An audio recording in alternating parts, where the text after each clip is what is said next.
ഒരു കല്യാണം നടക്കുമ്പോൾ ഒരു പെൺകുട്ടിക്ക് ഒരു ഗിഫ്റ്റായിട്ടോ അല്ലെങ്കിൽ ഒരു പോക്കറ്റ് മണി ആയിട്ടോ ഒക്കെ ഒത്തിരി പൈസയും സ്വർണ്ണവുമെല്ലാം കൊടുത്തിട്ടുണ്ടാവും. അപ്പോൾ പല ഡിസ്പ്യൂട്ടും, പല മാട്രിമോണിയൽ ഡിസ്പ്യൂട്ടിലും നമ്മൾ എന്താ കാണുന്നത്, ഒരു കല്യാണം കഴിഞ്ഞതിന് ശേഷം ആ പെൺകുട്ടിയിൽ നിന്ന് ഈ സ്വർണ്ണാഭരണങ്ങൾ വാങ്ങുന്ന സിറ്റുവേഷൻസ് നമ്മൾ കാണാറുണ്ട്, പൈസ മേടിക്കുന്ന കാണാറുണ്ട്. അങ്ങനെ ഇതെല്ലാം കഴിഞ്ഞ് ആ കുട്ടി ഉപേക്ഷിക്കപ്പെടുമ്പോൾ ആ കുട്ടിക്ക് കിട്ടേണ്ടതായിട്ടുള്ള മോണിറ്ററി റിലീഫ് ആ കുട്ടിയിൽ നിന്ന് അവർ ഫോഴ്സ്ഫുള്ളി എടുത്ത പൈസ, സ്വർണ്ണാഭരണങ്ങൾ അല്ലെങ്കിൽ അതിൻ്റെ വാല്യൂ.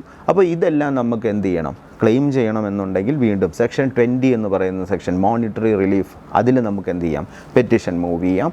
അതിൽ കോടതിക്ക് എന്ത് ചെയ്യാം, നമുക്ക് മോണിറ്ററി റിലീഫ് തരാനായിട്ട് ഒരു ഉത്തരവ് പറയാൻ കഴിയും. അതേപോലെ തന്നെ നമുക്കിപ്പോൾ ഒരു മെയിൻ്റനൻസ് ആയിട്ട്, അതായത് അദ്ദേഹം ഈ പറയുന്ന ഹസ്ബൻഡ് നമ്മളെ നോക്കുന്നില്ല, അപ്പം നമുക്ക് മന്ത്ലി ഇത്ര രൂപ നമ്മുടെ ചിലവിനും കാര്യങ്ങൾക്കും വേണമെങ്കിൽ എന്ത് ചെയ്യാം, നമുക്ക് ക്ലെയിം ചെയ്യാം. മന്ത്ലി ഇത്ര രൂപ എൻ്റെ എക്സ്പെൻസ് ഉണ്ട്, അതെനിക്ക് വേണം എന്ന് പറഞ്ഞ് നമുക്ക് ഹസ്ബൻഡിനോട് ക്ലെയിം ചെയ്യാനും സെക്ഷൻ 20 നമുക്ക് യൂസ് ചെയ്യാം.